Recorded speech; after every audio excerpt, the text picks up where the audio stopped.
I'm Vic Myers. Welcome to the Resistance. I'm a 56-year-old rural gun-owning white guy. That's how I started all my videos when I began this social media journey.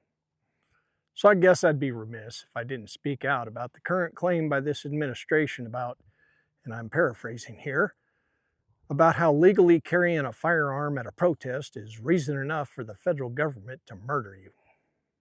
Funny thing is, on October 1 of 24, I did speak out about how Trump would come for our gun rights.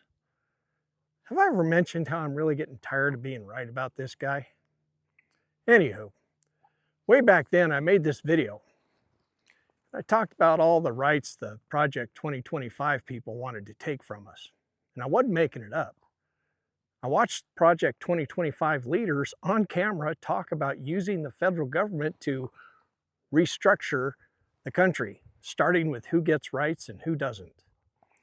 Talked about how going back to his 2016 campaign, there was reporting about a massive secret voter profiling database that tracked and categorized millions of Americans, including people who were connected to guns. In multiple videos, I've talked about how the Second Amendment isn't safe under Donald Trump.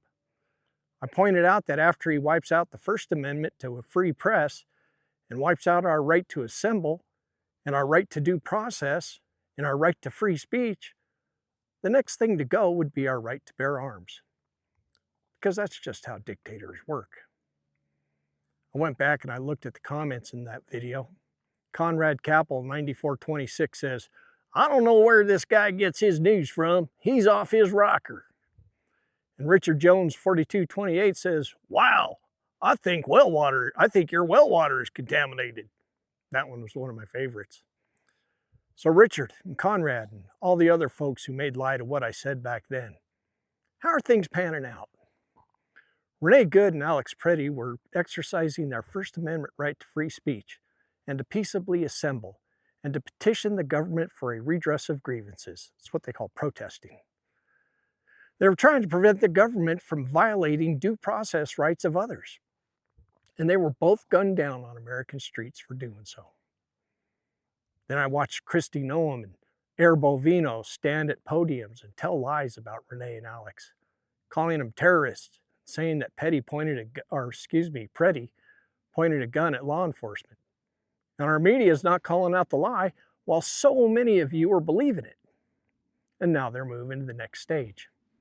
Now they're telling us that our right to bear arms doesn't exist when they don't want it to, despite decades of Supreme Court decisions telling us otherwise. So now I'm going to repeat what I said in this video that I posted on June 12th of 25.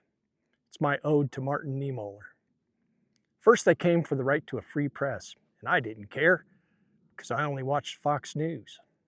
Then they came for the right to free speech, and I didn't care because I said what they said.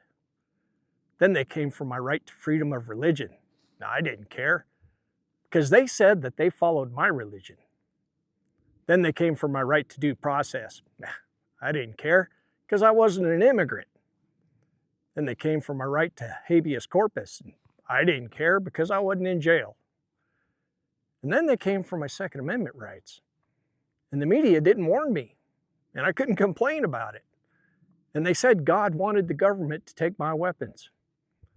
Then I refused to give them up. Then they took them anyway. Then they put me in prison without a trial, without a judge. So I went to a camp in another country that I couldn't leave. And there, I met the people I used to mock. And it wasn't an accident. It was a plan. Thanks for listening. Good day.